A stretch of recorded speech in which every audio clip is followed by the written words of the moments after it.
Hello everyone, welcome to our channel. This is Srishti Agrawal. मैं यहाँ आप सभी के लिए लेकर आई हूँ दहेज प्रथा एक अभिशाप अथवा दहेज एक सामाजिक कलंक विषय पर निबंध लेखन। जैसा कि आप सभी को पता है, प्रत्येक कक्षा में इम्पॉर्टेंट है निबंध लेखन, जो कि सबसे ज़्यादा मार्क्स का आता है।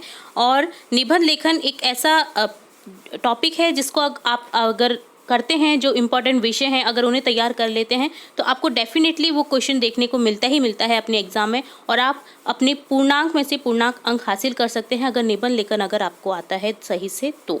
ठीक है, तो यहाँ पर मैं आपको बताऊंगी कि किस तरह से पॉइंट्स में डिवाइड किया जाता है निबंध को और किस तरह से लिखा जाता है, ताकि आपके जो अंक होते हैं निबंध लेखन के वो आपको पूर्ण में से पूर्ण मिले।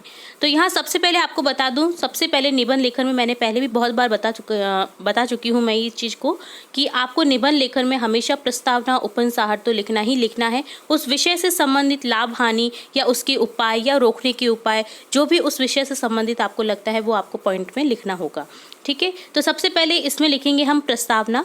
प्राचीन काल से ही कन्यादान को हमारे देश में महादान या प्रमुख दान माना जाता है।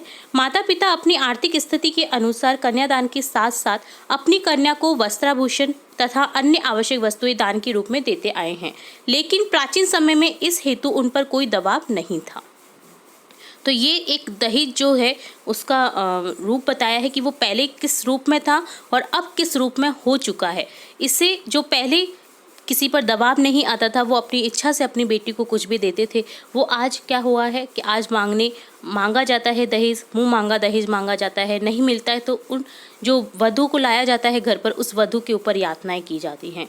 तो ये बहुत चीज़ गलत है। जो आज के स्टूडेंट्स हैं, आज की जो पढ़ रहे हैं स्टूडेंट्स, आज जो बन चुके हैं कुछ अच्छी पोस्ट पर, उन्हें इस चीज़ से दूर रहना चाहिए, उन्हें इस चीज़ को बढ़ावा नहीं देना चाहिए और अपने पेरेंट्स को भी मना करना चाहिए कि हमें दहेज नहीं लेना है।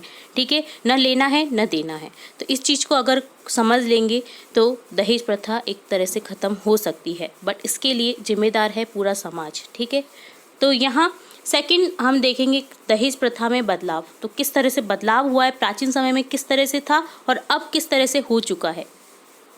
प्राचीन समय में कन्यादान के समय दिया जाने वाला दहेज स्वैच्छिक व मंगलमय भावना के साथ दिया जाता था, लेकिन धीरे धीरे उसमें बुराइयां व लालच की भावना आ जाने से यह कन्या के माता पिता के लिए बोझ बन गया।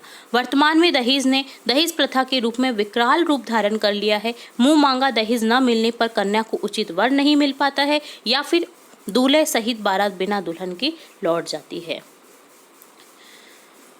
नेक्स्ट हम देखेंगे दहेज प्रथा के कुप्रभाव क्या हैं, क्या इसकी हानियां हैं या क्या कुप्रभाव है।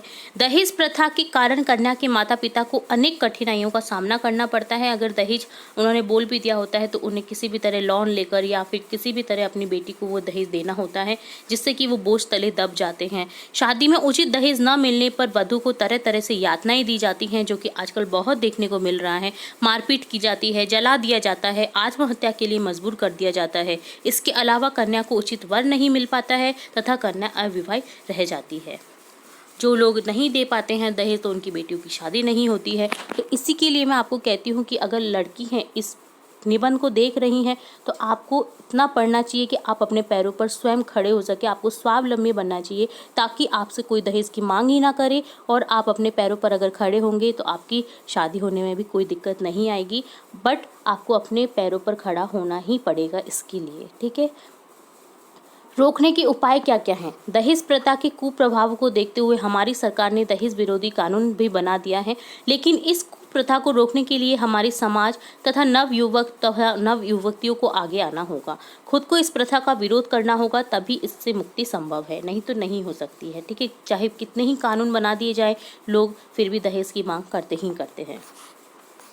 और लास्ट में लिखेंगे उपसंहार, जो कि हर निबंध में लिखा जाता है, जिसमें आपने जो ऊपर से पूरी जो पॉइंट्स पढ़े हैं उसका एक संपूर्ण सार रहता है।